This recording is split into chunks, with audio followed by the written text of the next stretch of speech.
Tres. Bien.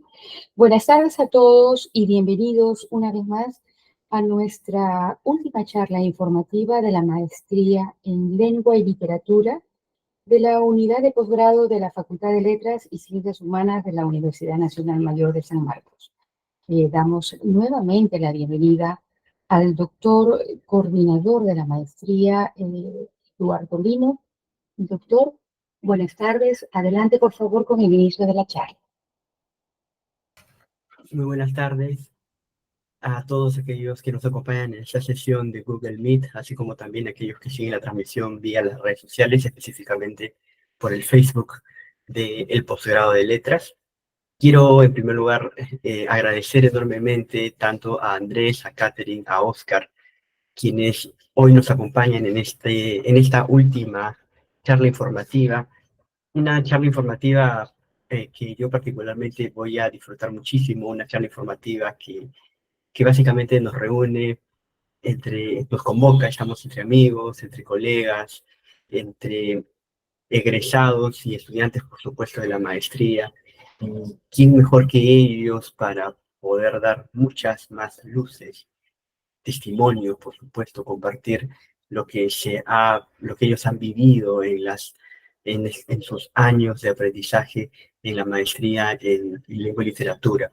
Es justamente esta charla la que pretende, por supuesto, cerrar, insisto en ello, este ciclo de charlas que hemos tenido y, por supuesto, qué mejor manera que cerrarlo con estos tres importantísimos estudiantes egresados y, por supuesto, Oscar Paz Camposano, ya magíster en lengua y literatura, y sustentó su tesis el año pasado. Catherine y Andrés también están ya en ese camino también, ya perfeccionando, afinando los últimos detalles de su tesis y próximamente a convertirse pues en magíster en lengua y literatura. Y si ustedes se preguntarán cuando ellos empezaron a estudiar, que qué tan rápido ya están, Oscar ya sustentó, Catherine y Andrés están también a punto de sustentar, pues ellos empezaron, por decirlo así, hace apenas 2, 3 años, no tienen más recorrido, por decirlo así, en el programa. No es que de pronto ellos hayan empezado el programa hace 4, 5, 6 años, 10 años recién están ya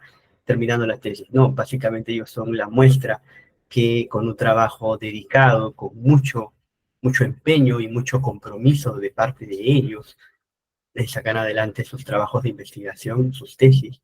Por supuesto, ellos ya están en esa recta final y del caso de Oscar, ya por supuesto con el grado académico de magíster.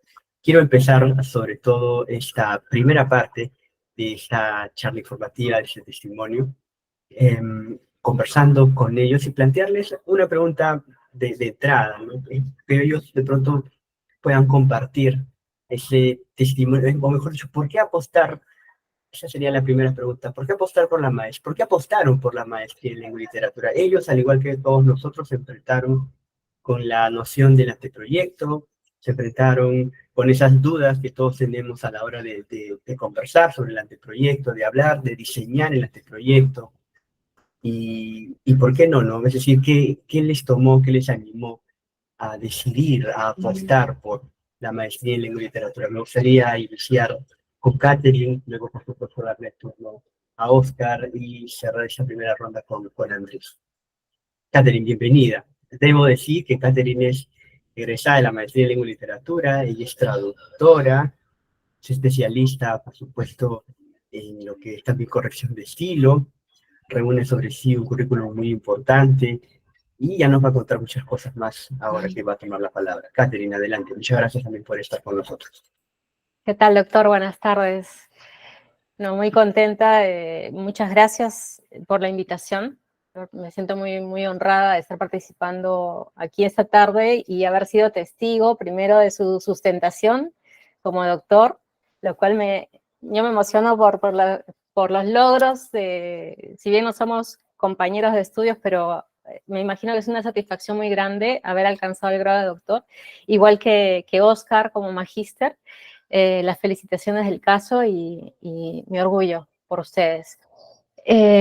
¿Cómo llegué a lengua y literatura? Porque en realidad yo pensaba presentar una tesis o trabajar una tesis relacionada con la corrección de estilo. Cuando entré, porque yo soy maestranda de la época del COVID, lo mío fue bastante virtual, yo estaba trabajando como correctora de textos para la revista de medicina del INS. Entonces, mi objetivo era proponer, ¿no?, alguna manera, no lo tenía muy claro, de proponer un lenguaje claro en el área de la medicina. Entonces, estaba más orientado a lengua que a literatura. Pero bueno, llegué a la entrevista previa a la admisión de la maestría y me encontré con Eduardo Lino y con un Rubén Quirós que me sugirieron por qué no haces algo relacionado con la traducción y la literatura. Y fue así que mi tema de tesis de un lenguaje claro en los textos médicos cambió a la traducción de cómo se habría traducido o qué desafíos habría pasado el traductor para traducir El amante de Lady Chatterley al español, ¿no? Porque lo había leído en inglés, entonces me parecía un texto muy difícil de traducir. Y luego un profesor me dijo que San Marcos era cuna de literatura peruana y que no iba a estar bien visto este trabajo, de modo que se fueron dando otras cosas y mantuve el tema del erotismo, pero me quedé en la literatura, sí, esta vez con Mario Vargas Llosa de por medio. Así que fue así, y estoy feliz de de haber hecho ese cambio, ¿no? Creo que como en la parte de literatura he aprendido muchísimo, muchísimo. He tenido el asesor indicado que me ha sabido llevar y para mi sorpresa, yo que nunca había hecho una tesis, así que animo a todas aquellas personas que hayan obtenido el bachillerato automático como lo obtuve yo y la licenciatura a través de un examen como lo obtuve yo y que nunca han hecho una tesis y dicen, ¿cómo puedo hacer yo esta maestría? Bueno, yo doy fe que se puede hacer. Si uno está bien guiado y si tiene las ganas, el punche de seguir y de aprender, se puede lograr. Es enriquecedora la experiencia, la verdad. Así que es así, profesor, que llegué a literatura. A lengua y literatura, ¿no? Pasando primero por lengua, luego por literatura. Muchísimas gracias, Catherine. Oscar, por favor, escuchamos atentamente. Profesor Lino, buenas noches. Catherine, Andrés y a todas las personas que están conectados a través de este Meet y a todas las personas que están conectadas a través del Facebook. Muy buenas noches y gracias por la invitación, profesor. Para mí, volver a encontrarme con Catherine, que es mi compañera de maestría, llevamos juntos casi gran parte de la maestría porque íbamos alternando, y con usted, profesor Lino, con quien tuve varias charlas a lo largo de mi formación, con sugerencias, con su siempre disposición para ayudar a los alumnos que, bueno, como en mi caso, como en el caso, imagino, de todos, buscábamos acercarnos a quienes tenían más experiencia, más conocimiento, para poder ir adelante con la maestría.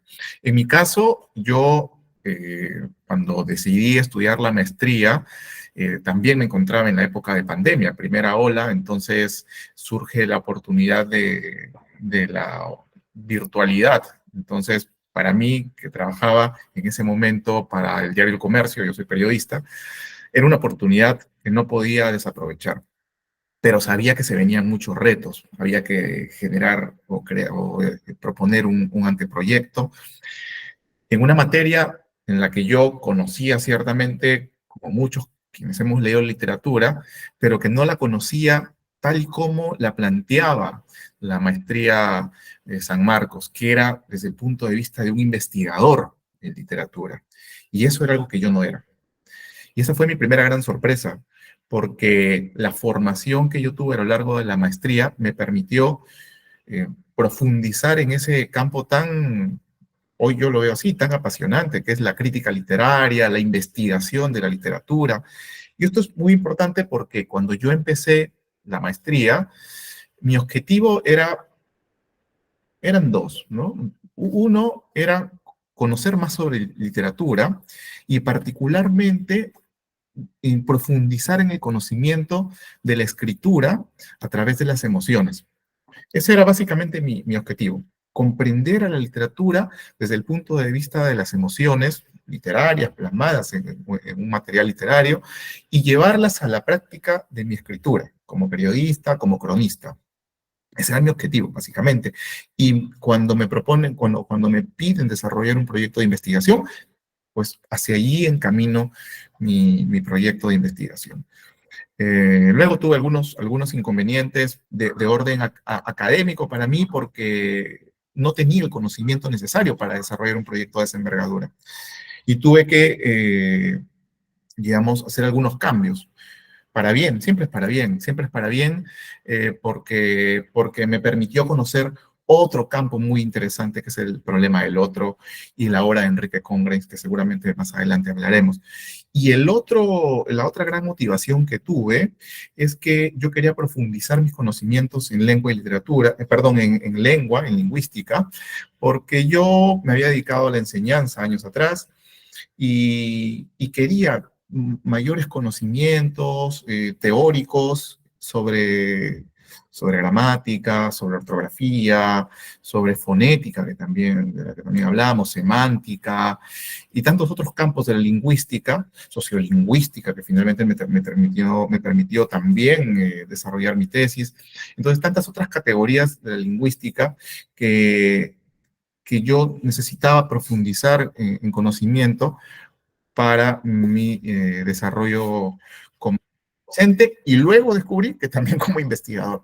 Así que esas fueron mis dos grandes motivaciones y creo que tras haber estudiado la maestría y tras haber logrado el título, yo me siento muy contento y creo que las expectativas que yo tenía fueron superadas por mucho. Muchísimas gracias, estimado Oscar. Andrés, por favor, te escuchamos atentamente. Sí, buenas tardes con todas, con todos. Gracias, profesor Lino, por la invitación. Un gusto participar con Catherine, con Oscar. En mi caso, yo tenía dos motivaciones. Mi formación previa no es en literatura. Estudié teología primero y luego hice una complementación en educación, pero en el área de ciencias sociales. Sin embargo, desde el 2014 he trabajado en el sector editorial, es decir, con la palabra escrita, y por eso una motivación primera para ingresar a esta maestría era mejorar mis capacidades y habilidades para la escritura. Ciertamente yo veo satisfechas esas expectativas porque el programa cuenta con dos cursos que van orientados más a esa línea, que son gramática normativa y lingüística del texto. Sin embargo, el resto del programa también aporta, por lo menos así lo veo, un aparato crítico que te ayuda a abordar mejor el texto que recibes de otra persona, ¿no? Porque en este caso, o por lo menos en la labor que hago como editor y a veces también como corrector, es abordar textos que son de otras personas. Y cuando me ha tocado hacer redacciones propias, pues yo creo que me ha aportado bastante en eso. La otra motivación era más personal. Siempre me ha gustado la literatura y pensaba que había leído bastante, pero luego me he dado cuenta que en realidad es poco. Aunque también la maestría nos ha dado bastante bibliografía de obras literarias, lo que sí no sabía es cómo se abordaba en sí un texto literario, que es la crítica literaria. Eso fue una novedad para mí, todo el aparato teórico que se usa para hacer una interpretación fundamentada y ver que existen distintas posibilidades interpretativas. Luego el tema de la tesis, en mi caso sí me estoy orientando también a la línea de literatura, como es interdisciplinar el programa. Estoy trabajando sobre la obra de Arguedas y claro, ha sido también un desafío para poder investigar porque, claro, el programa te demanda, en todos los cursos tenemos investigación, pero también se aprende bastante a partir de eso. Seguro del tema de investigación vamos a poder profundizar después también. Muchísimas gracias, mi estimado Andrés. Y justamente el segundo punto va con lo que Andrés bien ha señalado, las investigaciones. Esta es una maestría que desde el principio, desde el primer semestre, los primeros cursos, apunta fundamentalmente a la investigación. Busca, por supuesto, brindar las herramientas, los cursos, la formación misma, pero sobre todo apunta a la investigación. El posgrado en letras, la maestría en lengua y literatura, quiere formar investigadores en el campo de las humanidades. Y es muy llamativo, es importante cómo en la intervención tanto de Catherine, de Oscar, como de Andrés, el tema de la investigación ha aparecido allí. Pero el tema de la investigación en la etapa inicial no es sencilla, no es sencilla. Es un proceso de aprendizaje constante, constante y que está desde el día uno y que requiere, insistimos en ello, de ese compromiso y dedicación. Quien apuesta por nuestra maestría tiene que de pronto asumir ese compromiso, ese deleitoso desafío, ¿por qué no?, de aprender más cosas con la investigación. No todo queda en los cursos que nosotros impartimos en la maestría, sino también en esa búsqueda incesante de nuevos conocimientos, nuevos saberes, que finalmente se decantan en la tesis o en los trabajos que nuestros estudiantes presentan en sus diferentes cursos. Ellos claramente han mencionado investigar, investigación, investigar, y ustedes habrán podido observar que ellos han planteado algo muy llamativo. Ellos empezaron con este proyecto totalmente diferente. Cuando ellos aplicaron a la maestría, empezaron con una idea y luego han acabado la maestría con otra que se ha convertido, en el caso de Oscar, en su tesis de grado de magíster en lengua y literatura, en el caso de Catherine y de Andrés, que está en camino justamente a la obtención de ese grado. Vale decir, es un proceso dinámico, cambiante. También hay que decirlo, hay que ser muy honesto, desafiante, pero sumamente enriquecedor. Y esa segunda parte de este diálogo, de este acto de compartir nuestros testimonios y nuestra experiencia, justamente gira en eso. ¿Qué están investigando? ¿De qué trata su tesis? ¿Qué pasión y gusto encontraron en el desarrollo de ese trabajo? Y sobre todo, no solamente brindarnos o compartir, los invito ante todo, no solamente a contarnos de qué trata su tesis, sino también ese lado humano, ese lado personal, ese lado que implica muchas veces emociones, pasiones, con relación a la investigación, porque hay que tener un punto siempre muy presente. Quien investiga es un ser humano, y un ser humano está cargado de emociones, de pasiones, de desafíos, de miedo, de angustia, de saber si lo que estoy haciendo está bien, de si voy por el camino adecuado, de si avanzar por esta ruta del trabajo de investigación me va a conducir finalmente al objetivo deseado. Hacer una tesis es desafiante, pero a la vez también muy gratificante por todo aquello que uno logra descubrir en ese proceso de desarrollo de la investigación y del aprendizaje. Vamos a pasar entonces a escuchar lo que Catherine, Oscar y Andrés, por supuesto, tienen para todos nosotros. Catherine, te escuchamos en tu experiencia con la investigación y el trabajo de tesis. Profesor Lino, usted decía esto de que es desafiante, claro que lo es, pero también, y no con no con la intención de asustar a nadie, pero creo que tenemos que aprender a aceptar la frustración en un comienzo, porque es tal cual, la idea que uno trajo a San Marcos o a la maestría, la idea primaria no es con la que nos vamos a ir. La idea con la que nos vamos o el trabajo que vamos a hacer es muchísimo mejor, mucho más desarrollado, y tal vez es otro tema totalmente diferente que partió de aquella semillita que habíamos sembrado en un comienzo.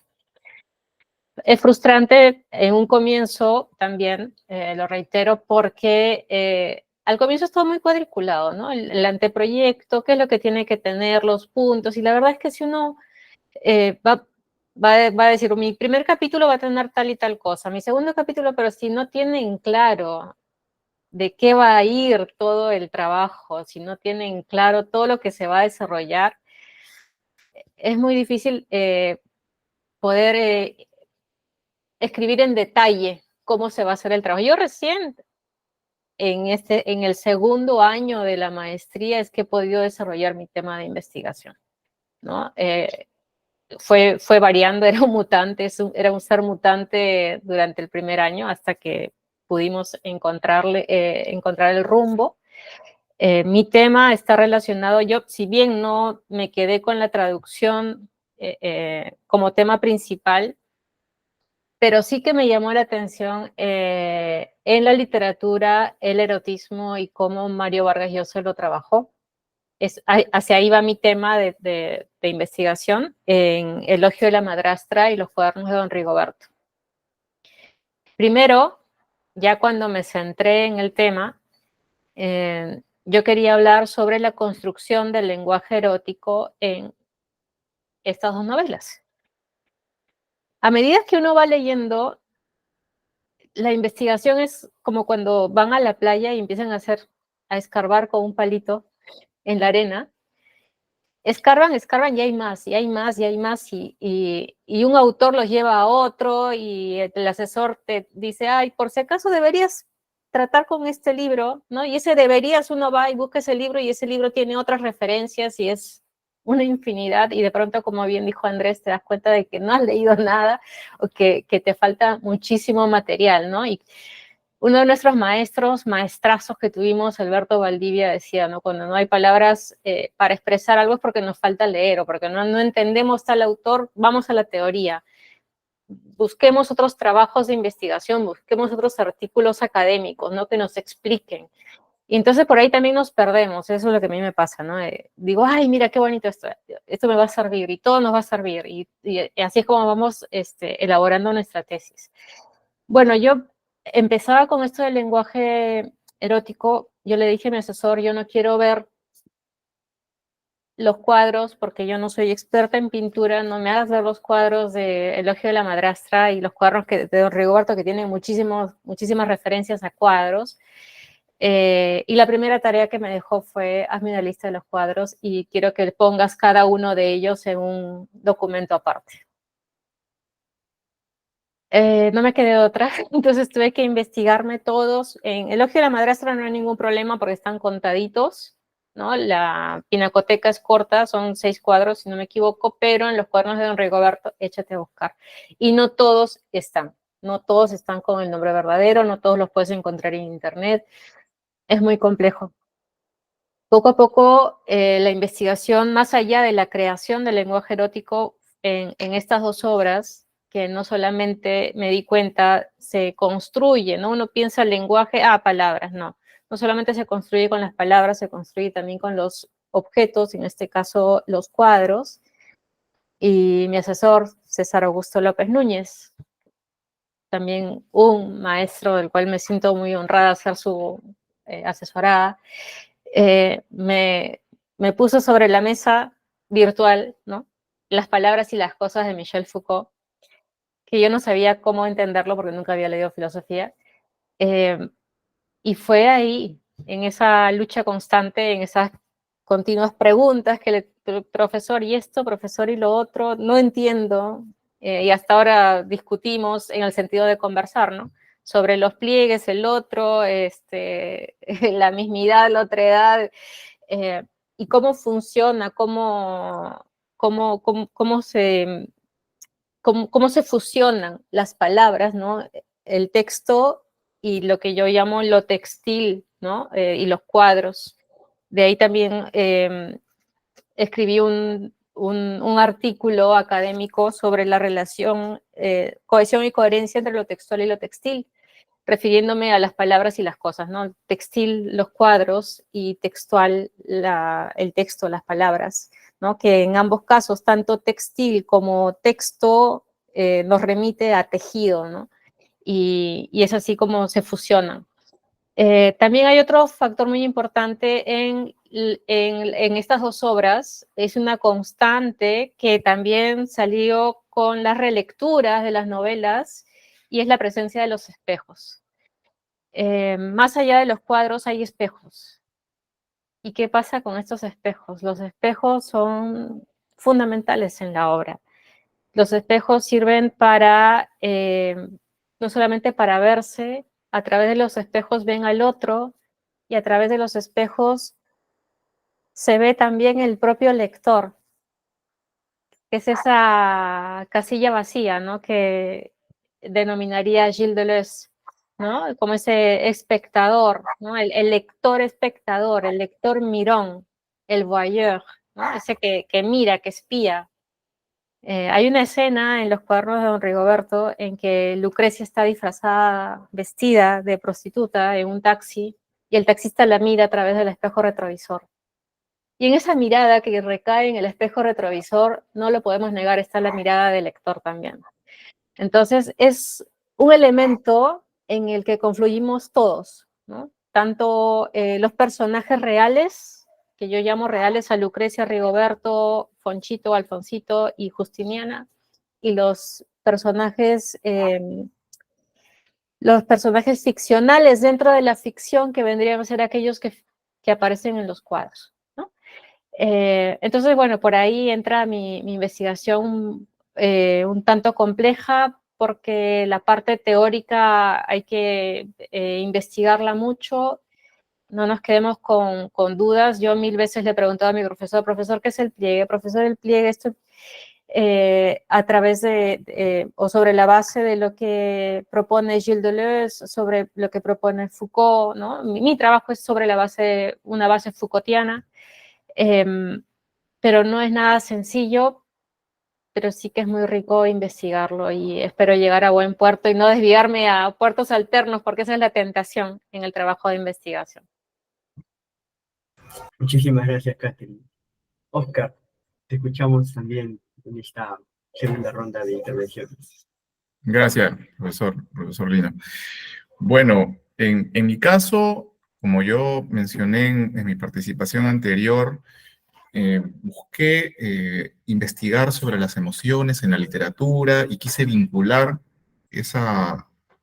no sé, ese marco teórico con con la obra de Ribeiro. En el camino cambié mi investigación y opté por un autor igual de trascendente, pero quizá un poco más olvidado, ¿no?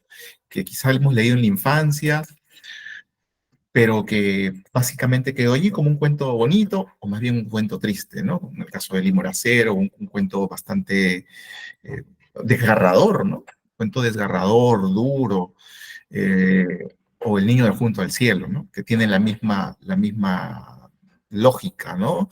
De estos seres marginados, ¿no? Y marginales, de una Lima de los 50 que comenzaba a experimentar el fenómeno de la migración. Bueno, ya lo venía experimentando décadas atrás, pero que en los 50, por la coyuntura política del momento, por la situación en el Ande, por las oportunidades de progreso en la costa, es que ve esta ola migratoria, ¿no? Del Ande a la costa, y permite pues a los escritores de la época, como Ribeiro, como Congrains, como Zabaleta, ¿no? Como Sebastián Salazar Bondi, entre otros, tener una mirada distinta desde la literatura sobre lo que venía pasando en Lima. Entonces, yo decido estudiar a Congrains y si hay alguna novedad en mi investigación, considero que esa es una de las novedades. La postura integral o la investigación integral de la obra de Congrains de ese momento, ¿no? Tomando en cuenta la obra completa de Limo Moracero y la obra completa de Kikuyo, y vinculándolas. Me parece que esa vinculación entre la obra entre Limo Moracero y Kikuyo es lo que, opino modestamente, aporta en cierta medida a mi investigación, ¿no? Por supuesto, el otro gran aporte, o el otro aporte, para no utilizar esta palabra grandilocuente, el otro aporte de mi investigación, creo yo, es esta mirada desde el problema del otro, ¿no? Para entender qué es lo que viene pasando, según Congrains, en la Lima de entonces, que él vivía, que él experimentaba, un poco desde el periodismo, desde su vida compleja, creativa, ¿no? Sabemos que Congrains era no solo un escritor fenomenal, sino una persona excéntrica, ¿no? Que Mario Vargas Llosa y tantos otros escritores que tuvieron la oportunidad de conocer sobre él, ¿no? O conocerlo personalmente, destacan, ¿no? Entonces la investigación en una primera parte tuvo que explorar todo sobre la narrativa de los 50 y todo, hasta donde se pudo, todo lo que se había dicho sobre la generación del 50 y cómo Congren se insertaba en esa generación, ¿no? Entonces allí hubo que revisar mucha bibliografía, sobre todo en ese capítulo hubo que revisar mucha bibliografía sobre Congren, sobre lo que se había dicho sobre Congren. Me parece que ese también es un aporte, ¿no? Porque encontré libros que hablaban sobre muchos temas, pero allí en una página, en 2 páginas, hablaban de Congres, ¿no? Y posiblemente no hayan sido referenciados en otras tesis sobre Enrique Congres. Entonces, ahí también hay un punto interesante, ¿no? Luego vino la revisión teórica y también fue muy retador, como le pasó a Catherine, porque tuve que revisar mucha filosofía. Libros muy complejos, yo, igual que Catherine, nunca había revisado sobre filosofía o nunca había leído directamente filosofía, y menos tan compleja como la que tuve que revisar para buscar esa otra categoría que a mí me interesaba, el problema del otro. Pero también sobre marginalidad, sobre migración, etcétera, que eran categorías que me sirvieron muchísimo para poder sumergirme en la obra de Congres y plantear una interpretación que puede ser válida o no, que puede ser criticada, cuestionada o que puede ser aceptada por otros críticos o por los lectores. Pero más allá de la validez, no, sino de aceptar la propuesta, más allá de la propuesta, me parece que rebuscar en la obra de Congres, explorarla, palparla, tocarla, sentirla, es revitalizar a ese escritor fabuloso que, como digo en la presentación de mi tesis, no merece el olvido. No merece el olvido por,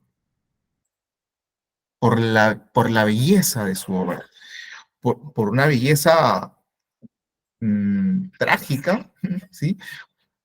Muy analítica de esa sociedad, de la sociedad de los 50. Entonces, mi trabajo académico, mi tesis, busca eso, entender esas relaciones de otredad, ¿no? Cómo se relacionan los otros en Lima, en la Lima de los 50. ¿Qué está pasando? ¿Cómo lo comprende? ¿Cómo entiende Congres al otro?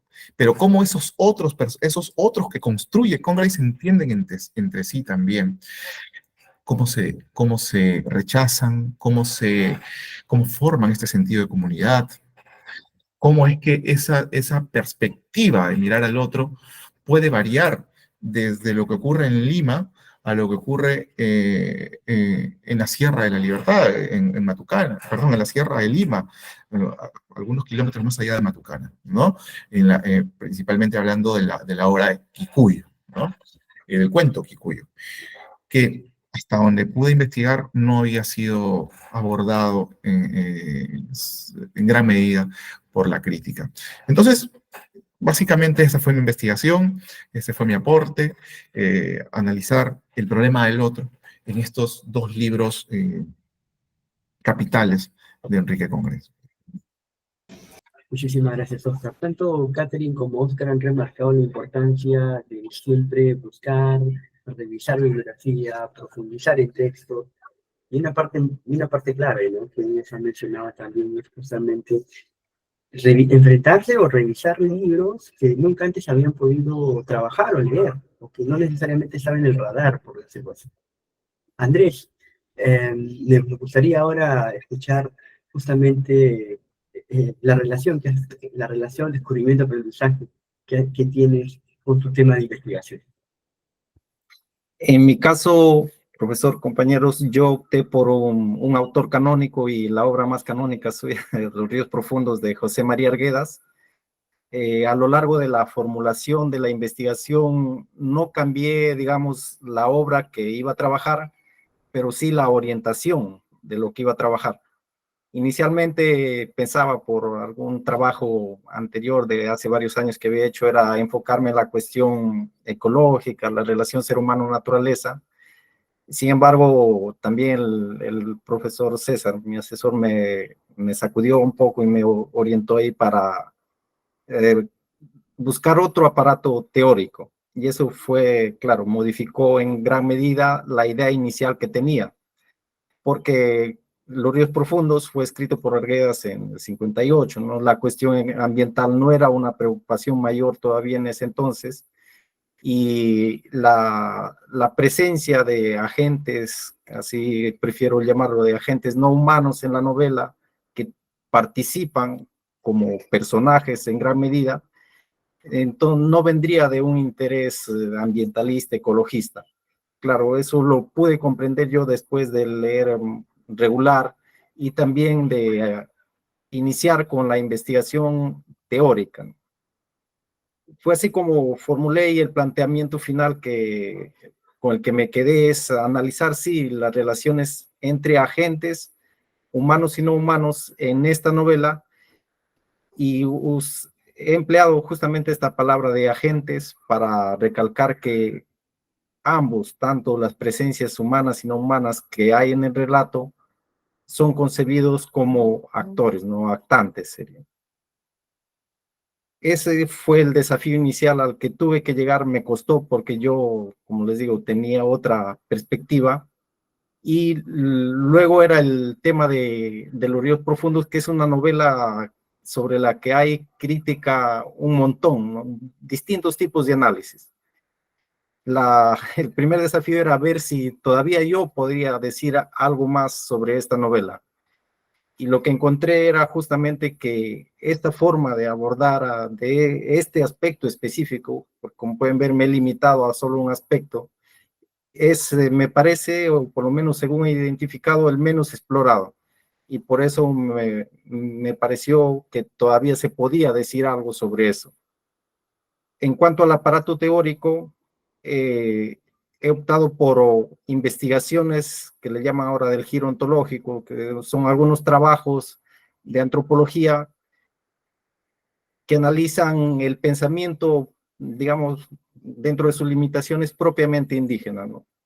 Porque lo que sostengo en la tesis es que esta concepción o esta forma de presentar la relación entre humanos y no humanos en la novela se basan en este pensamiento indígena del que se alimentó Arguedas en su niñez y juventud.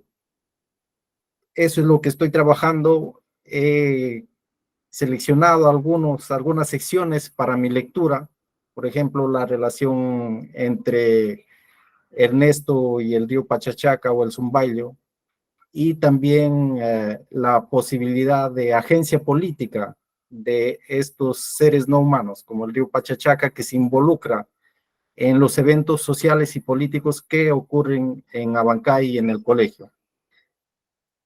Esas son las lecturas a las que estoy llegando ahora, y me parece que, claro, por lo menos esta concepción de agentes no humanos con participación en la esfera pública, de esta novela todavía no he visto que se haya planteado, entonces por lo menos creo que por allí puedo plantear una lectura quizás algo novedosa.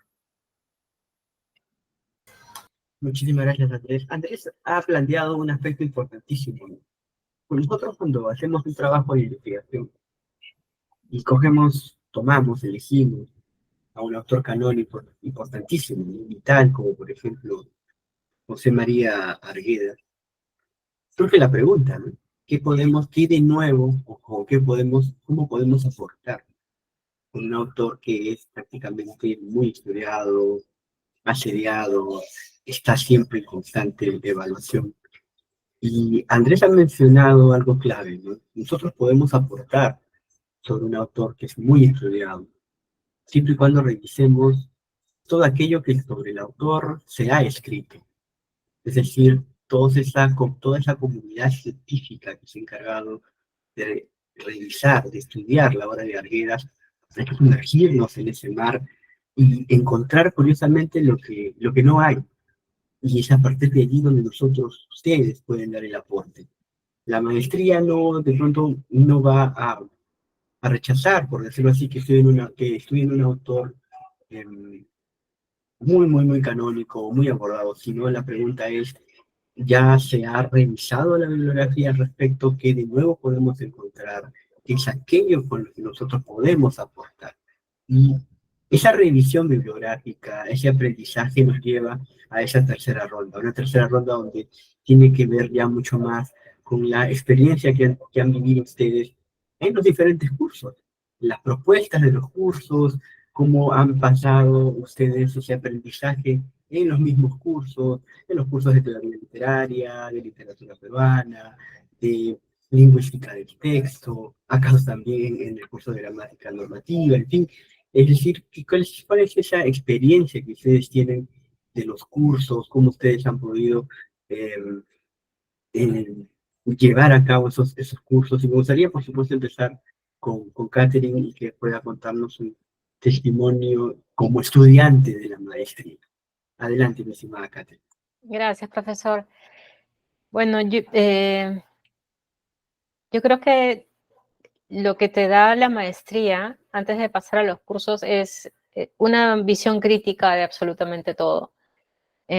Uno llega a la maestría como simple lectora y después uno se da cuenta de que ya no puede darse el lujo de decir, a no ser que estemos en la postura de simples lectores, ¿no? Que también tenemos todo el derecho, de decir esto me gusta y esto no me gusta. Pero cuando estás en uno de los cursos, no te gusta ya, ¿por qué? ¿Por qué no te gusta? ¿Has investigado más? ¿Qué teórico has leído? Y eso me llevo yo de los cursos, de tener una visión crítica, de no limitarme simplemente en el me gusta y no me gusta. También he aprendido, yo antes pensaba que la maestría era simplemente un conjunto de clases, ¿no? Que se coronaba con una tesis, pero en la que uno aprendía una manera correcta de algo sobre la literatura, sobre lengua, sobre el tema o la materia que uno quisiera. No la vinculaba directamente al hecho de ser maestros, pero ahora viéndolo, ¿no? Nunca me había propuesto ser profesora, por ejemplo, siempre traductora, siempre del lado más, como el detrás de cámaras, o el detrás de telón de todo. Pero si se me da la oportunidad, de hecho doy clases en la Escuela de Edición de Lima, ¿no? A través siempre virtuales, pero he aprendido, lo que me da la maestría es cómo quiero ser y qué no quiero ser, porque va a haber profesores que nos van a gustar y va a haber profesores que no nos van a gustar. Eso va a depender de nuestra propia perspectiva, no que sea bueno o que sea malo. Un poquito de todo tienen, pero uno aprende y por eso les digo que la perspectiva crítica, la visión crítica va a ir no solamente por el trabajo en sí, sino que nos va a permitir aprender de nuestros maestros, aprender qué hacer y qué no hacer. Les doy un ejemplo chiquito. El que ahora es mi asesor, cuando él dictaba las clases, no utilizaba diapositivas, nos mostraba algunas lecturas en pantalla con las que trabajábamos, pero no era de utilizar diapositivas. Y una de mis compañeras, al cierre del curso, dijo, debería utilizar más diapositivas. Yo lo que aprendí de él fue justamente eso. A mí me encanta una clase que no necesite tener un respaldo, digamos, de dibujitos, que con solo la palabra me pueda mantener conectada, que me permita prestar atención, porque yo soy muy visual. De repente mi compañera, no, más bien yo soy muy auditiva, mi compañera era más visual, ¿no? Ella necesitaba imágenes, yo no. Yo con la palabra oral me bastaba y estaba atenta durante la clase y es más, yo le comentaba a mi profesor, ¿no? Que lavando platos estaba escuchando la clase grabada o en cualquier otro momento y lo disfrutaba mucho. El aprendizaje lo tomé de esa manera, ¿no? Antes, mi época universitaria de hace ya mucho atrás, no lo había disfrutado tanto. Creo que esta ventaja de que, ojalá que siga siendo virtual, no sé si la maestría seguirá siendo virtual, aparte es una gran ventaja para los introvertidos, les puedo decir. Es una gran ventaja porque las clases quedan grabadas y uno las puede volver a escuchar cuando quiera. Así que lo que nos puede dejar la maestría es a ser mejores lectores, a ser lectores críticos, a escribir mejor y sobre todo en mi campo de la corrección de textos, a mí me sorprendió mucho cuando corrijo tesis, he corregido tesis doctorales también, y yo digo, ¿y tu fundamento teórico? No obviamente no se lo voy a decir, ¿no? Pero no es, por eso les digo, ¿no? Nuestra visión crítica cambia. Creo que acá falta, esto está muy débil, esto está... Busco una manera amable de decirlo, aparte me pongo a pensar que todavía no soy magíster y te estoy observando estas cosas, pero los ojos críticos a mí me los dio la maestría. Y por eso les estoy muy, muy agradecida. Mi forma de trabajar ha cambiado, mi forma de leer ha cambiado y al momento de escribir también. Aprendí que no se puede escribir, eso del temor a la hoja en blanco, ¿no? Ay, el temor a la hoja en blanco. No, no le temas a la hoja en blanco, le temes a que no tienes nada que decir. Si no has leído, si no tienes algo, entonces no puedes escribir. Porque no tienes herramientas. Es que quieres hacer un florero de barro, ¿no? Y no tienes barro. No, quieres construir una casa y no tienes ladrillos. Entonces, si no has leído, si no tienes ese respaldo teórico de lecturas, no entres, o sea, vas a entrar a la maestría y no has leído, la vas a pasar muy mal. Pero yo estoy profundamente agradecida, estoy feliz, no puedo recomendarla más. Como le dije al profesor, ojalá más adelante el doctorado me está tentando, pero más adelante lo hago sin ningún apuro. No lo hagan por obtener un cartón, sino por quitarse el clavo, por querer hacerlo y por el disfrute, por el placer, nada más. Muchísimas gracias, Catherine. Muchísimas gracias A por ese ustedes. testimonio, que es importantísimo, ¿no? La maestría hecha con todos los desafíos que por supuesto nos va a plantear, pero también con esa actitud con la que uno puede llevar ese aprendizaje, ¿no? Que es un aprendizaje que yo rescato de la intervención de Catherine, bueno, de todo algo clave, ¿no? Que ha cambiado esa forma de trabajo, ha cambiado esa forma de lectura, y sobre todo ha potenciado mucho más ese pensamiento crítico, al nivel de poder identificar cuestiones que están relacionadas con la metodología, con el fundamento teórico, en la revisión de textos que ella hace. Es decir, la maestría nos potencia, esta maestría potencia muchísimo esa visión crítica, y es un punto clave también. Mi estimado Oscar, te escuchamos atentamente. Gracias. Coincido en muchas, si no todas las cosas que ha dicho Catherine. La maestría es sumamente retadora. Es sumamente retadora. Y al concluirla, vas a tener la satisfacción de que no la tuviste fácil, ¿no? Y eso es lo más enriquecedor, porque pues, si la pasaste bien en la maestría es porque no hiciste nada, no hiciste o no hiciste lo que debías hacer, ¿no? La maestría te va a hacer, te va a retar con el solo hecho de que en cada curso de literatura tenías que escribir un artículo, ¿no? Y no estamos hablando pues de un artículo de 2 páginas, de 3 páginas, ¿no? En varios casos nos exigían artículos de 25 páginas, con una bibliografía extensa, y muchos de los que estábamos en la maestría nunca habíamos escrito un artículo de esa naturaleza y de esas características. Entonces, el reto era grande, y uno, bueno, cuando le planteaban ese reto al inicio de las clases, naturalmente uno decía, ¿de verdad lo voy a poder hacer? Pero ahí estamos.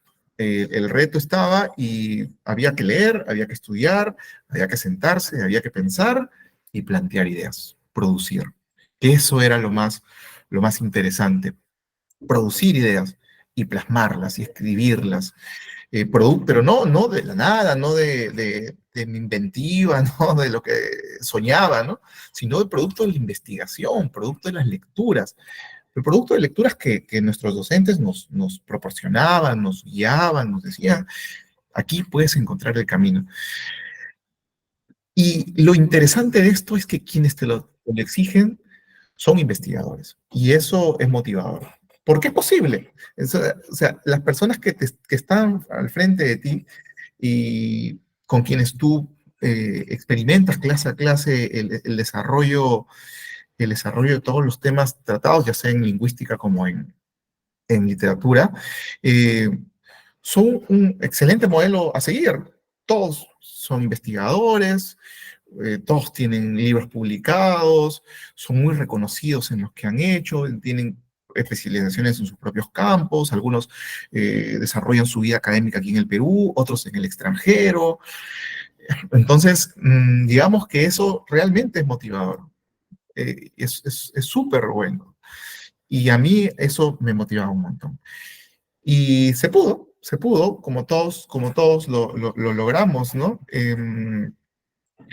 Y en el camino vas aprendiendo, pues. En el camino realmente vas aprendiendo un montón, experimentando esto de investigar y de plantear tus propias ideas. A mí me gustaron varios de los cursos, ¿no? Interpretación de textos, es un curso muy interesante porque te permite eso, las diferentes lecturas que mencionaba Andrés, ¿no? Las distintas lecturas que tú puedes plantear a un mismo material literario. Y claro, un lector común y corriente como el que en algún momento fuimos, pues se para ante un texto, un cuento, un poema, una novela y ve una cosa y no ve más, ¿no? Y posiblemente ve lo más literal.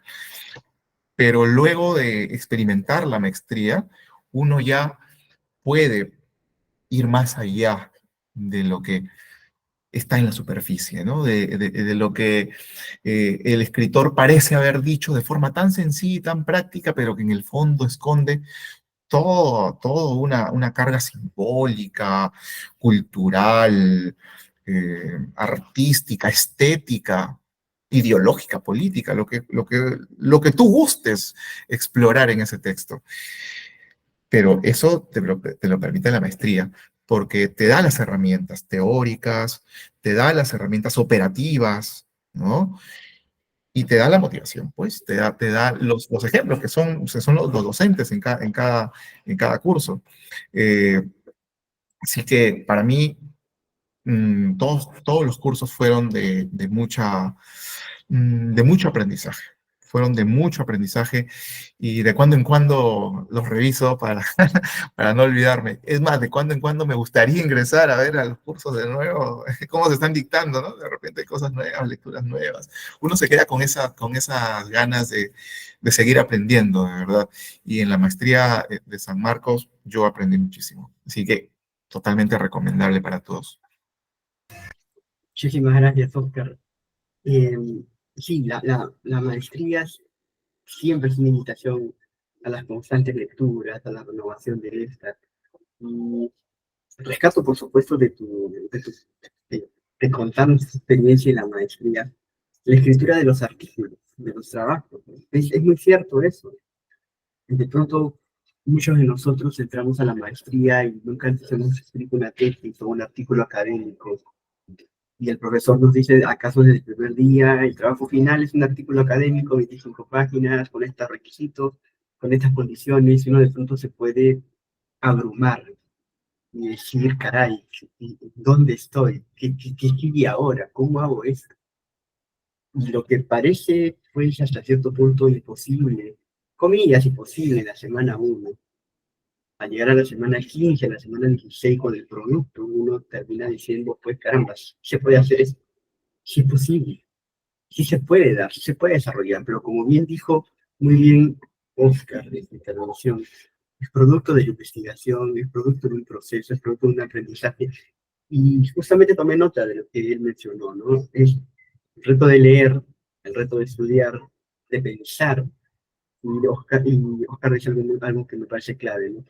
Producir y crear ideas, y no de la nada, a partir de lo que ustedes van a leer, a partir de lo que ustedes van a procesar, van a poder profundizar. Andrés, escuchamos ahora tu experiencia, tu relación con los estudios de la maestría. Comparto la experiencia de Catherine y Oscar. Añadiría, por ejemplo, la dinámica de los cursos. Si bien lo hemos llevado de manera virtual, bueno, para mí ha sido una ventaja en realidad porque eso creo me ha permitido poder conjugar con mi horario laboral. las maestrías no han sido, o las clases no han sido impersonales, ¿no? Participaban normalmente con cámara y eran clases totalmente participativas. ¿Y por qué eran participativas? Porque el profesor o los profesores, docentes nos enviaban con anterioridad la bibliografía. A cada clase teníamos que llegar con lecturas hechas y entonces había de qué dialogar. La mayoría de clases lo hemos llevado en ese formato, ¿no? Más de conversación, seminario. No han sido clases magistrales donde solo se habla. A veces el problema con las clases virtuales es incluso con cámara apagada, que no hay mayor interacción. Pero en este caso, las maestrías, las clases han sido totalmente interactivas, con participación activa de nosotros. Luego el tema del aparato crítico que nos brinda, claro, este aparato crítico está orientado para la lectura de textos literarios, pero también es un aparato crítico general, ¿no? Porque vemos textos culturales, de filosofía, por ejemplo, que nos permite tener un mayor análisis de la situación política, social también. Y otra cosa que recalcaría es que también nos deja pistas de dónde o por dónde podríamos buscar a cierta línea de información cuando querramos abordar determinado tema, determinado autor literario, y eso también nos ofrece la maestría. Finalmente, el tema de la investigación. Aparte de los artículos que en todos los cursos tenemos que escribir, también hemos tenido que presentar exposiciones y exposiciones estructuradas, no de cualquier forma. El profesor Alberto, por ejemplo, era bastante estricto en el formato de presentación. Y en la escritura de artículos, en este caso hemos aprendido, por lo menos practicando. No ha sido una orientación simplemente teórica, sí se escribe tal cosa, sino en algunos cursos, por ejemplo, el acompañamiento ha sido desde el inicio hasta la finalización del artículo y con orientación precisa del docente y siguiendo un formato. En algunos casos, por ejemplo, hemos seguido el formato de alguna revista académica para ordenar el artículo que escribimos. Eso también creo que nos enseña cómo se escribe un artículo académico, los formatos que hay, porque también en literatura y lingüística a veces varía el formato y los requisitos que te piden. Y eso también se aprende en la maestría. Por eso, o sea, creo que nos forman para la investigación también. Muchísimas gracias, Andrés. Es cierto, ¿no? Andrés ha tocado un punto relevante: la metodología, la dinámica, el formato de las sesiones son prácticamente seminarios en los que es necesario leer, es decir, el docente va a enviarnos el material con anticipación y nosotros llegamos a la clase a discutir sobre los textos, a conversar sobre los textos. Es una dinámica en la que de pronto todos podemos participar, estamos invitados, ¿por qué no decirlo también obligados, por decirlo así, a participar, a tener voz con nuestra opinión, con nuestro análisis de la lectura, a enriquecer la lectura y a aprender de la visión de nuestro compañero con relación a ese mismo texto? Y eso es muy enriquecedor, alimenta y es muy nutricio para cada una de las clases de la maestría. Yo quisiera, en esta ya parte final, saber si tenemos alguna pregunta o consulta por parte de los que amablemente nos acompañan aquí en esta sesión de Google Meet, aprovechando que tenemos aquí a tres importantes egresados de nuestro programa.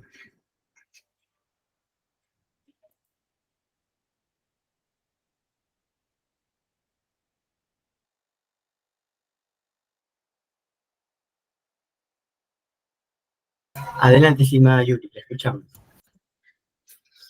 Gracias, muy buenas noches con todos. Primero, para agradecer el tiempo que se han dado y compartir sus experiencias de estudio con nosotros. Luego quisiera preguntar de lo que he escuchado y lo que he podido captar. No sé si es así, la sustentación de la tesis para la maestría es mucho tiempo después de haber terminado el ciclo de estudios, o enseguida. Por ejemplo, me refiero a que al menos cuando yo estudié en la universidad, terminé los estudios en el 2015, en el 2016 hice el curso de tesis y lo sustenté, ¿no? Entonces, a eso me refiero, cómo es el estudio o la sustentación de tesis en la maestría. Quisiera entender. Gracias. Sí, por supuesto, claro que sí, es una importantísima pregunta. La maestría está estructurada en 4 seminarios de tesis. En el primero de ellos se desarrolla la cuestión del proyecto de tesis y luego a partir del seminario 2, con un determinado profesor asesor, se van desarrollando los avances de la tesis, que puede ser desde el borrador del primer capítulo o un avance importante con relación a la tesis misma en cada uno de los seminarios, seminario de tesis 2, 3, 4. Y la culminación de los estudios de la maestría, es decir, llegamos al 4º ciclo, ya sea con el borrador de la maestría o con un avance tan importante del trabajo de tesis, que luego de terminada la maestría, uno termina por potenciar, perfeccionar lo que ha desarrollado a lo largo de los estudios de la maestría. Una vez que uno ha terminado de perfeccionar ello, uno puede de pronto sustentar al año siguiente, que de pronto culminó, o por decirlo así, seguir perfeccionando el trabajo a lo largo de ese siguiente año, a lo largo de ese año, y al siguiente, por supuesto, sustentar. Justamente la maestría, todas las maestrías del posgrado de letras, tienen esa dinámica en la que los seminarios de tesis son los espacios adecuados para avanzar los borradores de los capítulos de la tesis con miras a que esa sustentación no se produzca pues en el largo plazo, sino en el mediano plazo o en el caso más feliz en el corto plazo, con el objetivo de que ustedes puedan obtener el grado académico de magíster en el menor tiempo posible. Y eso, por supuesto, está también muy de la mano con lo que ustedes van a ir desarrollando a lo largo de los seminarios de tesis. Eso es importante de subrayar. Muchísimas gracias, más bien, estimada Yuri, con su pregunta. Gracias.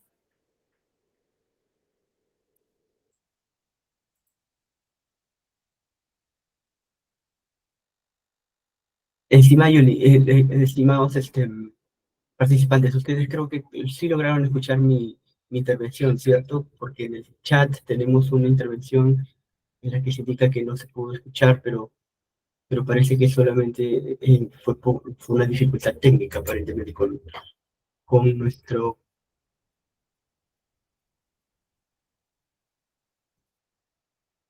compañera Janet Carrasco.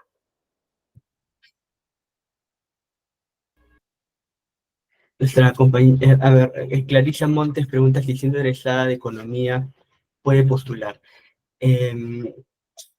Catherine estudió traducción, Oscar estudió periodismo.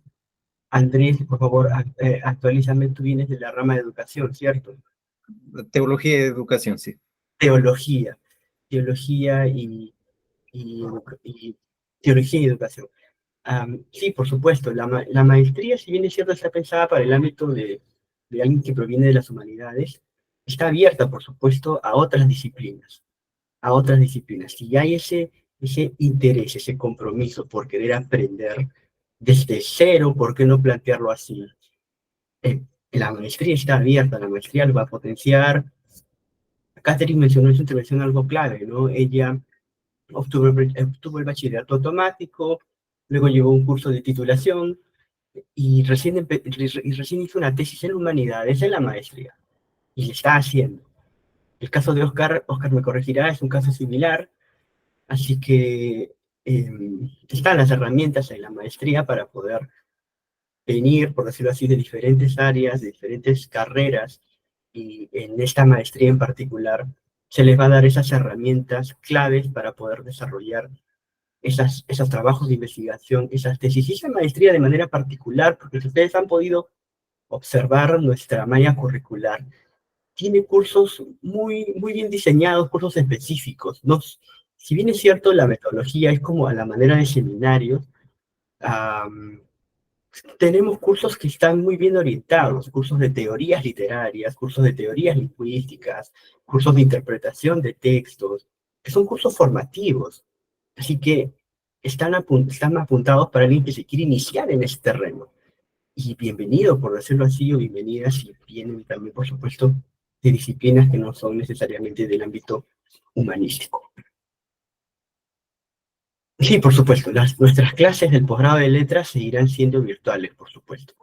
Sí, eso no ha cambiado justamente en el contexto no solo de la pandemia, sino también del posgrado de letras, tomando conciencia, por supuesto, de que la población estudiantil proviene de diferentes partes del Perú, gracias a la virtualidad, ha tomado conciencia y, por supuesto, ha trabajado para justamente cambiar, por decirlo así, determinados reglamentos, determinadas condiciones, para que ante las máximas autoridades, no solo de San Marcos, sino de Educación, SUNEDU, el posgrado siga manteniendo la virtualidad o en la modalidad de la semipresencialidad, por decirlo así, con el ánimo de seguir, por decirlo así, dialogando, integrando a estudiantes que están, por decirlo así, a lo largo del país, a lo largo del país. Claro que sí, continúa siendo virtual.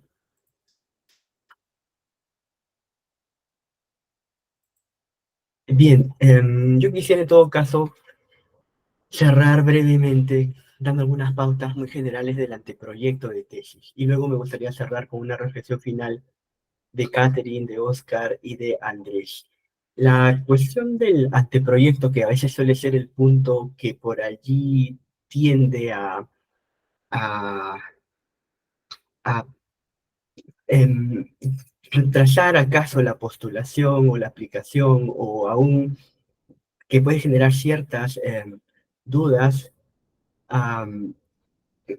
Tenemos un formato básico, y lo que quiero volver a señalar, al menos en el caso de la maestría en lengua y literatura, es que em, el anteproyecto que ustedes van a desarrollar, y acá tenemos 3 testimonios claves. Un punto clave es el caso de Andrés, que ha mantenido su autor del anteproyecto. Es que el anteproyecto que presentamos no es necesariamente el anteproyecto con el cual terminamos. ¿Qué buscamos nosotros en su aplicación con el anteproyecto? Y quiero volver a remarcar eso, quiero volver a remarcarlo. Nosotros lo que buscamos es ver cómo ustedes están relacionados con la investigación, cómo ustedes pueden plantear sus objetivos, su justificación, cómo plantean su bibliografía, porque nos interesa de alguna manera saber en qué nivel o en qué condición están llegando a la maestría. Aquí hay 3 testimonios claves de egresados, 2 egresados, un magíster, que vinieron a la maestría desde otros ámbitos disciplinares, no necesariamente familiarizados con la investigación en humanidades, pero que sabían y tenían una relación con la investigación desde sus propias disciplinas. Y eso en la maestría es clave para poder luego orientarlos y potenciarlos y llevarlos al camino que a nosotros como posgrado nos interesa. Eso es clave aquí. Saber cómo ustedes se relacionan con la investigación, saber si ustedes saben justificar, saber si ustedes saben plantear bien los objetivos. A nivel de contenido, por decirlo así, ustedes pueden plantear aspectos muy importantes, pueden plantear aspectos relacionados con su disciplina, pero nos interesa en todo caso saber en qué condiciones llegan. Vamos a poder encontrar anteproyectos muy bien estructurados, y eso nos va a indicar qué determinado aplicante o postulante está relacionado con la investigación, pero también podemos encontrar anteproyectos en los que no necesariamente se va a poder observar esa familiarización con la investigación. Pero y el acto mismo que dicho aplicante, que dicho postulante asume el desafío de hacer el anteproyecto, ya también nos está comunicando que hay un interés por hacerlo, que hay un interés por comprender cómo se hace un anteproyecto. Y eso para nosotros es valioso, porque indirectamente nos está diciendo que estamos ante un aplicante que, a pesar de pronto nunca o no tener familiaridad con un anteproyecto, ya lo está haciendo, ya tiene un interés, ya lo está desarrollando. Y eso para nosotros es sumamente importante. Quisiera en todo caso cerrar esta última charla informativa con la reflexión final y también con la despedida de Catherine, de Oscar, de Andrés, Y me gustaría, por supuesto, iniciar con Catherine en esta parte final. Profesor, como reflexión final, lo que decían mis compañeros también, estas ganas de volver a clases, estas ganas del conocimiento continuo, de las lecturas y del compartir conocimiento, ¿no? Llegar a la clase y que justamente lo que marcaba a Andrés, que no era simplemente una clase magistral, sino que hubo siempre esa participación de maestro y alumnos. Y eso fue bastante enriquecedor. Las dudas estaban, se podía preguntar. Y algo que también sobre la escritura quería marcar es que a veces uno llega con estos vicios, incluso escolares, ¿no? Cuando nos pedían escribir un artículo y empezábamos, fulano de tal nació en tal ciudad y recuerdo que el profesor nos decía, no les he pedido la biografía. Una introducción no es fulano nació, creció, vivió y etcétera. Y uno llega con vicios y uno, como les decía en mi primera intervención, también tiene que estar dispuesto a aceptar la frustración, porque no tiene nada de malo, porque de ahí salimos creo mejor parados, ¿no? Nos sacudimos un poco y seguimos. Y creo que, como les decía hace un rato, piensen en el disfrute que esto les va a dar. No lo vean como una obligación, porque nada por obligación es bonito. Por obligación ya tuvimos el colegio, ya tuvimos la época universitaria de pronto, que teníamos que ir a la universidad porque nuestros padres habían ya pagado lo que ustedes quieran. La maestría háganla porque a ustedes se les encanta. Porque sí, ya ustedes están grandes, no tienen no les rinden cuentas a nadie. Así que creo que ahí está el secreto de todo. Esa es mi reflexión final, profesor. Yo agradezco, la verdad es que estoy feliz de haberla llevado en San Marcos. Creo que todo el mundo, no sé si para todos, pero para una gran mayoría San Marcos es siempre como que le tenemos ganas a San Marcos y a veces se nos hace tan difícil por la cantidad de postulantes que tiene, y poder llevar la maestría en esa casa de estudios, aunque sea virtual, es todo un privilegio. Yo estoy feliz de haberla llevado. Espero terminarla ya, poder sustentar este año, pero ya les digo, no encuentro dónde poner mis cotos, porque siempre se va descubriendo cosas nuevas y se va ampliando y parecen pues mis ríos profundos, ¿no? Con mi tesis, pero no quiero que sean tan profundos tampoco, porque si no, no la voy a terminar jamás. Me entusiasmo y no la termino nunca. Pero ya quiero poder presentarla este año. Si me emocioné con Oscar, no puedo imaginarme cómo será el día que sustente. Porque de hecho lo voy a hacer con mucho amor, con mucha pasión, y algo que ha sido tan difícil, encontrarme con Foucault y tratar de entender a mi profesor que me hablaba de Deleuze y los benditos pliegues. Seguramente se reirá ahora. Pero lo hemos hablado también con Andrés. Presentamos un simposio juntos con Andrés y con otra compañera más sobre la obra de Deleuze, ¿no? La base teórica era de Deleuze y nuestros temas de tesis partiendo de esta base, ¿no? Fue bastante enriquecedor, y con Oscar hemos hecho trabajo juntos también. Y esto de las lecturas, ¿no? Un libro, ¿se acuerdan del profesor Calvo? Un libro por semana teníamos que leer. Y además, si tienen que hacer un artículo de 2 páginas o de 25 para fin de ciclo, pero de 2 páginas por semana, no son 2 páginas palabreadas, pues, ¿no? El profesor se da cuenta que uno ha leído. Así que eso, profesor, animarlos, anímense. Si les gustan los desafíos, si quieren aprender a leer, a escribir y a disfrutar, Pedro Salazar te veo por ahí conectado, anímense a seguir la maestría. Totalmente recomendable.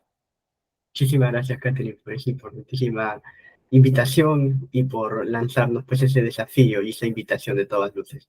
Oscar, por favor, te escuchamos en estos minutos finales.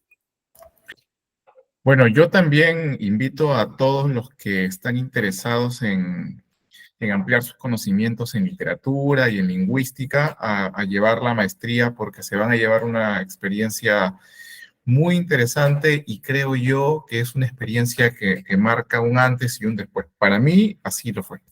Llevaba muchos años sin estudiar ya, con tanta seriedad, porque bueno, yo soy autodidacta, me gusta leer, cojo un libro y bueno, me gusta aprender, ¿no? Y hay muchas formas de aprender. Pero la maestría nos da una forma mucho más metódica de adquirir esos conocimientos, y no solo metódica, sino rigurosa y que nos impulsa, ¿no? a generar este conocimiento del que hablábamos. Entonces, yo estoy segurísimo de que aquellas personas que encuentren en la maestría una posibilidad de desarrollar todo su talento, sus habilidades, toda esa carga crítica que tienen ahí lista para desarrollarse, la van a aprovechar muchísimo. Algunas sugerencias que yo modestamente les podría dar es lean tesis.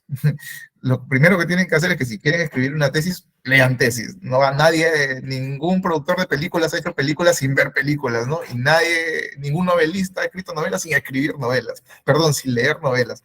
Entonces, lean tesis vinculadas a los temas que más o menos en los que están interesados, lean artículos académicos, y así van a llegar a la maestría un poquito más preparados, un poquito más fortalecidos, de más o menos qué es lo que busca la maestría.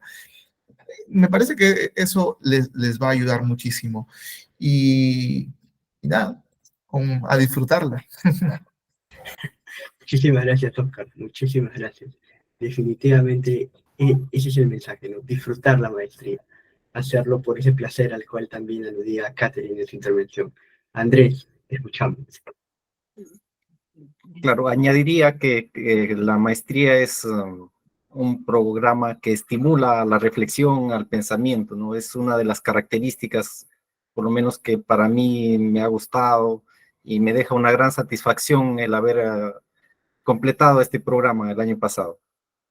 Es desafiante también por la cantidad de lecturas que tenemos que hacer y la cantidad que tenemos que escribir. En mi caso, yo llevaba escribiendo, revisando o trabajando sobre los textos de otras personas, pero nunca había escrito textos propios como durante estos 2 años, ¿no? Entonces hay toda una producción que también el hecho mismo de escribir te va llevando y dando luces para ciertas reflexiones.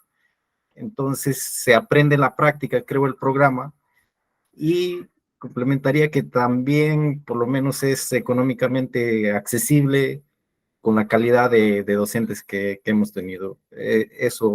Por eso también lo recomendaría, ¿no? Además, San Marcos no tiene tradición. Muchísimas gracias, Andrés. Muchísimas gracias. Excelente, excelente cierre. Y por supuesto está la invitación a cada uno de ustedes para que se animen a aplicar, a inscribirse en este proceso de selección que tenemos. Y los esperamos, ¿no? Los esperamos, y por qué no a futuro, en los siguientes procesos de admisión, ustedes que ahora nos acompañan desde el lado de los que están aplicando, postulando, puedan también en los siguientes procesos acompañarnos con su testimonio, con su experiencia, con sus propias investigaciones, y compartir lo que en este momento Catherine, Oscar y Andrés nos han regalado. No solamente su tiempo, sino también aquello que han vivido y que amablemente acaban de compartir con todos nosotros. Quiero agradecer también a Verónica, que nos ha acompañado a lo largo de estas 4 charlas, al posgrado de letras, por el apoyo constante, por supuesto, y a todos ustedes por acompañarnos, no solamente en esta sesión de Google Meet, sino también a través de las redes sociales. Muchas gracias, y será, por supuesto, hasta una nueva oportunidad. Muchas gracias. Gracias Muchas por la gracias. invitación. Muchas Muchísimas gracias, Chao, los profesor. invito, gracias, gracias. Catherine, Muchas gracias. a Chao, todos. compañeros. Qué placer Buenas verlos. noches, se cuidan.